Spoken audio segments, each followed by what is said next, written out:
I greet you again, my people. You are welcome back to a lot of Boga crazy update. Now, know as they be, make you like this video, share, comment. At the same time, I beg make you subscribe to this YouTube channel.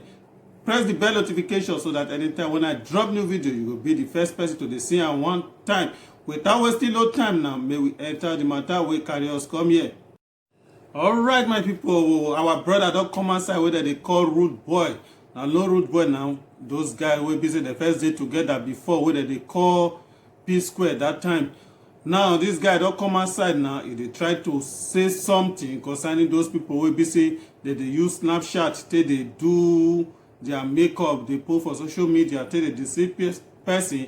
At the end of the day, where busy you go see the person for normal ground. Do you know say the person where you dey trip for say, oh, sir, this person fine. Last, the person self, he no even resemble wetin you ever see for social media. Alright, make I post the thing for una make una see the way e take type the matter and the same way e take post am. Make I read am for una make una see the way e take yarn the matter. So, according to him, he say take care of your skill. If federal government ban Snapchat, e go rough o. So, wetin this guy dey try to talk now, na also say our federal government for the Nigeria side, they don ban Twitter for now. Say Nigeria no go dey use Twitter again because of wetin, because of the okpata wey our baba wey dey call Buhari talk. Twitter don ban that one. Now e don dey tell everybody now, even especially girls, even boys. I know say every one of us we dey use this Snapchat. They do our makeup, they put for social media. Now I say, may you take care of your skin well. No be the time will be say they'll still ban the Snapchat now. Everybody will come to see your real color the way the thing be. Alright, make you drop una comment and your opinion below. May you tell me what you raising for what our brother rude boy they talk. May we move at another matter where carry us come here. Time no day. And make una check out this video, my people. This one happen for one area for Nigeria where una know say the country for now hungry don't really dey the country. A lot of people they find all means to make sure say they survive. Right now, those residents, those people for this resident who na dey see so, those people discover one cow where we say it don't reach like a week where this cow take die put for inside gutter. Maybe the cow miss away. It just fall for inside that gutter. It does struggle itself. It no fit escape. It no fit survive for that gutter. The cow could die. So one or two people call waka meet am. All the laboring people for the community there, for the resident area there, they call gather themselves, call the butcher this cow. As una dey see for the video, wey be say I go play for una later, make una see the way the matter take happen. If like you wetin you go do, you go still join hand wey be say even to buy meat, even fish for the country sef. Una know how the matter take dey be. And I believe all those people no be small flexing they go really dey for that community. Meanwhile, the cow don get as dey smell somehow, but because of the hungry wey dey the country, wetin man go do? So those people they join hand together take butcher this cow. Everybody take your part, carry her go house. Alright, make I play the video for una make una see the way the matter take be. Oh yeah, verificate. Oh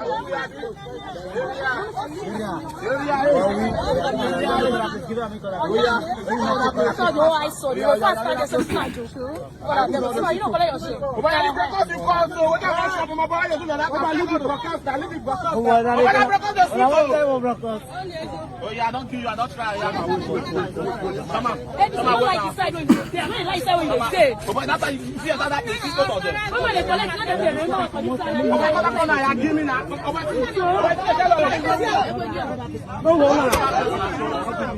No, that place boss, that boss.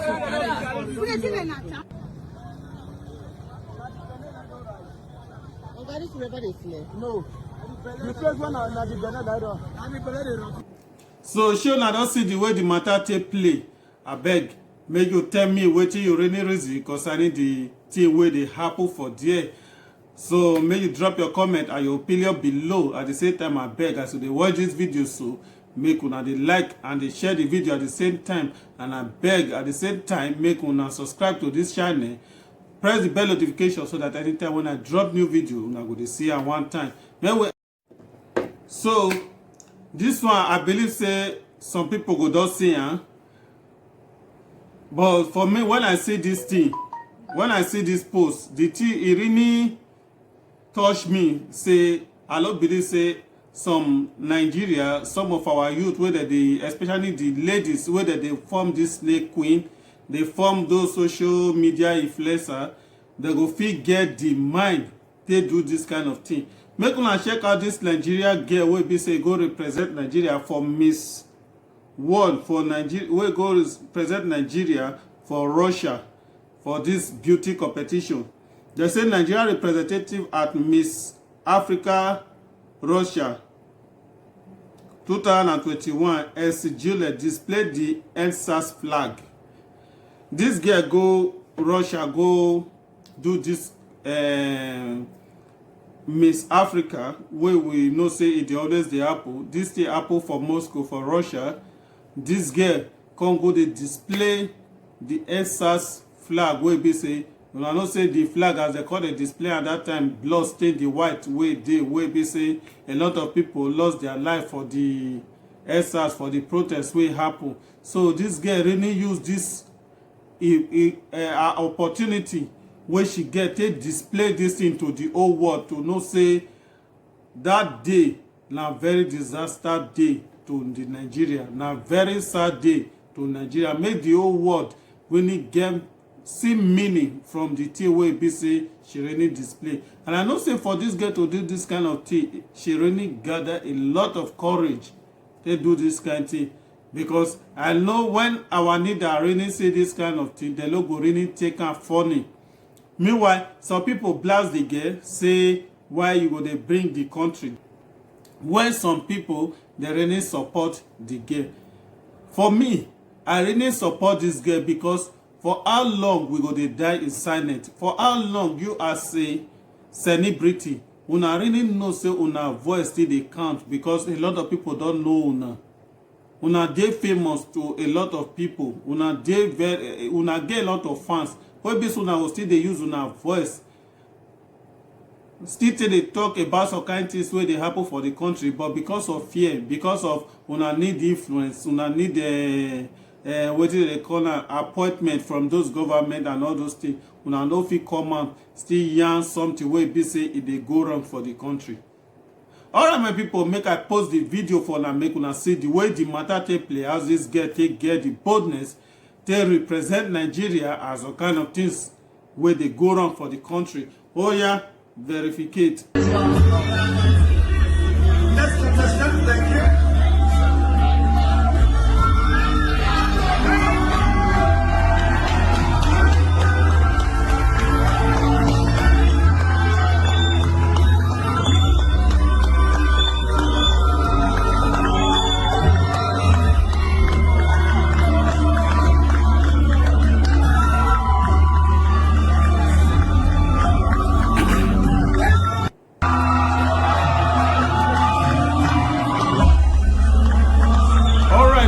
Show na don see the way the matter take place, so make you tell us wetin you really reason concerning this thing wey this girl do, if also it makes sense to you or it don't make sense to you. So may you drop your comment and your opinion below. May we move enter another matter wey carry us come here no time. Alright my people, make una check out this very sad news wey be say I wan present give una. So this one is happen for our laboring country, sorry, our laboring country where they call Ghana. According to the post, they say a bullion van got attacked by armed robber and they shot the policeman in the van. The driver is in critical condition. So this thing happened for Ghana. This guy, this young promised guy, one at the see, so they escort the bullion van. Maybe they come back from the bank, or they escort this bullion van. They go bank where they say, una know say this bullion van and money that they take and they carry as some kind valuable things. So this guy now, they try to secure the country property. But one thing about Africa, those people where they really they fight for the interest of the country, the leaders, the politicians, they know they fight to secure the life of those people. This guy wey una dey see for there, so e fit be say na im be the only opportunity wey the parent get, na im be the breadwinner of the family.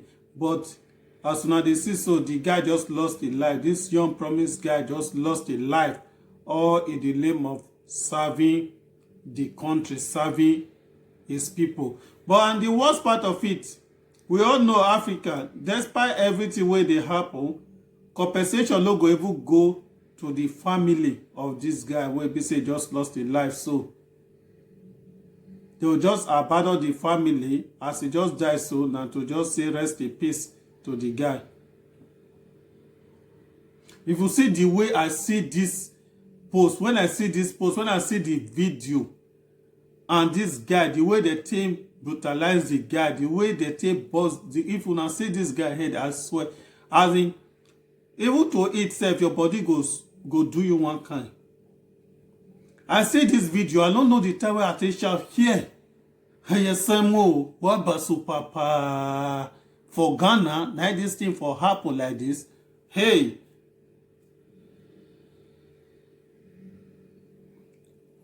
As in, the thing really shocked me. Make I play the video for now, small, because I go still cover some kind part because of the rules and regulation. Even the picture I for like to post am, but the thing it too dey very horror.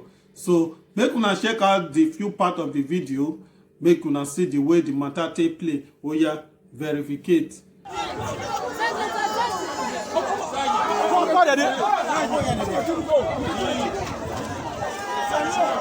Alright, now shey you don see the way the video take play. Na very short video. May you tell me wetin you really reason or think about the matter when I dey show you. So Africa, a lot of people they lose save. Apart from the government, the leader wey be say they dey the position, the power, na only them, and they always dey see say nothing dey happen to them. When the poor masses they cry every day for insecurity, them they no even care because their life is dey secure, and those wey dey secure them they no secure. Sure, na dey see am for the country. Nobody really say even the poor no safe. You go see Abilo, you go dey hide himself because of say a lot of people they target and they get one or two things where they want take car run. Person wey get urge bag wey be say government supposed to keep for one place, they pay them small money. That one self still dey hide themselves because a lot of people wey they hungry, they still dey target them because of say na money na they still dey see for there. So many things, so many mentality of making money for Africa. The thing really dey for people wey be say a lot of people life e no really dey secure. Abeg make una drop una comment and your opinion below. May you really tell me all those insecurity and things wey dey happen for Africa wey be say we for come, so whether the thing e really make sense or not. But my question wey I go drop for una for here be say wetin really be the problem of Africa? So alright my people, before I end this video, make I share this post for una concerning this woman wey be say e don marry for 21 years without pikin. So this time around, God don finally bless the woman and her husband based on the patient wey they don really get with the set of twins. Make una see the matter as e take play. They say congratulations, God is indeed wonderful. After 21 years of marriage, God put a smile on our face. God even double it. Twins, a boy and a girl. God double the blessing for them, which is a boy and a girl.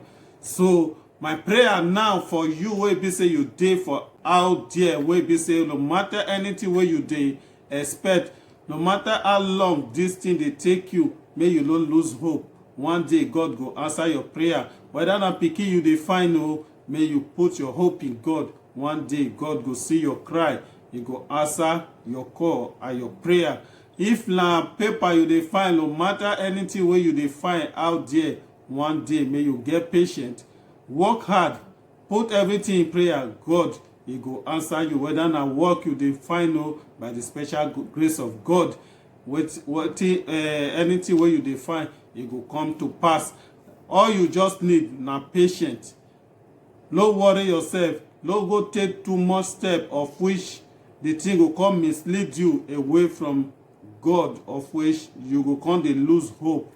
come go dey do one kind or two things wey be say e go even end your life in a way wey be say even you yourself you no go like am.